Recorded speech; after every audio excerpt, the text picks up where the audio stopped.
बच्चों का बहाना लगाया हुआ है ना, बस जी वो मैं चाहता हूँ बच्चों का कुछ बन जाए। तो बच्चे बालग हो गए तो करा ना रजिस्ट्रियाँ उनके नाम, फारग हो जाओ, आ जाओ मस्जिद में छोड़ो। लेकिन फिर भी कुंजियां देने को दिल नहीं करता। फिर भी बाबा जी की प्यालियों से मरने के बाद पैसे निकलते हैं, फिर भी उनके तकिए के बीच से भी कुछ वो नोट निकल आते हैं जो अब चलते भी नहीं। गुजर गया जमाना, ये लगते ही नहीं। बुजुर्ग नाराज ना हो जाए, लेकिन जो बात कर रहा हूँ बहरहाल उसके पीछे कुछ पास मंजर है।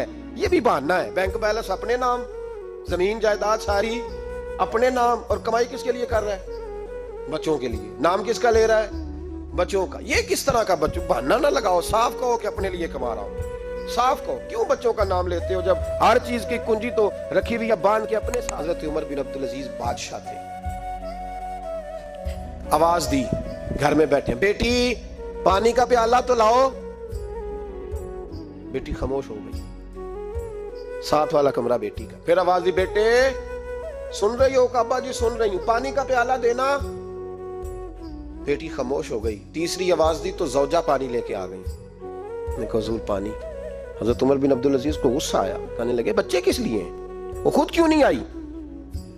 अब इतनी नाफरमान हो गई है कि एक प्याला पानी का बाप को नहीं दे सकती, क्यों नहीं आई? तो जौजा कहने लगी चले दारगुजर करें। उसने कहा अब्बा को नहीं बताना, पी ले। क्यों नहीं बताना? बताओ क्यों नहीं आई? मैंने उसको पुकारा था, तुम्हें पुकारता तो तुम आती, तुम्हें बताना पड़ेगा।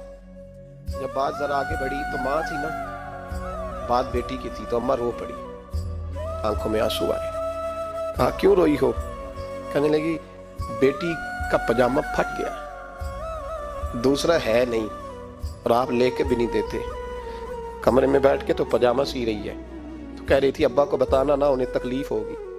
तो वो उसके पास दूसरा होता तो आ जाती, एक ही था, तो इसलिए नहीं आई। हजरत उमर बिन अब्दुल अजीज उठे, सर सजदे में रखा, कहने लगे या अल्लाह तेरा शुक्र है तूने मेरे बच्चों को बकदरे जरूरत रोजी अता फरमाई है। या अल्लाह तेरा शुक्र है। एक रवायत मैंने पढ़ी, कलेजा मुंह को आया।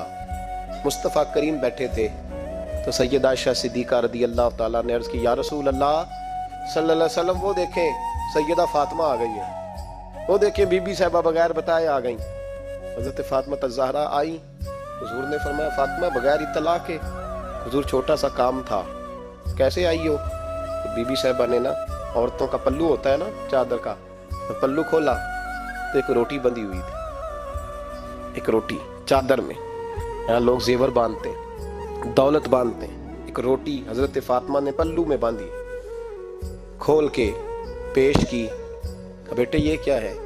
अब्बा जी कई दिनों से घर में रोटी नहीं पकी थी, आज अली कुछ जौ लाए थे, पीसे हैं, चंद रोटियां बनी हैं। तो बच्चों ने तो खा लिया, तो मेरे सामने भी एक रोटी आई थी, मैंने लुकमा तोड़ा है तो मुझे ख्याल आया पता नहीं मुस्तफ़ा ने खाया है कि नहीं खाया, पता नहीं हुजूर ने रोटी खाई है कि नहीं, मैं लेके हाजिर हो गई हूँ, मेहरबानी फरमाएं। तो फरमाया बेटे बैठ जा।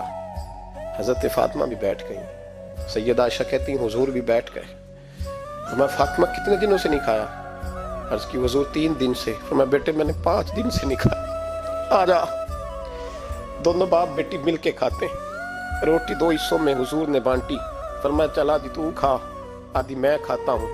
हजरत फातिमा ने लुकमा तोड़ के मुंह में रखा तो रो पड़ी, हुजूर 5 दिन से नहीं खाई। फरमाया बेटे चुप कर, हमारा दुनिया से क्या ताल्लुक, एक पुल रह गया है, बस अल्लाह फिर जन्नत की सारी नेमतें अता फरमा। रोने वाली बात ही नहीं है इसमें, बस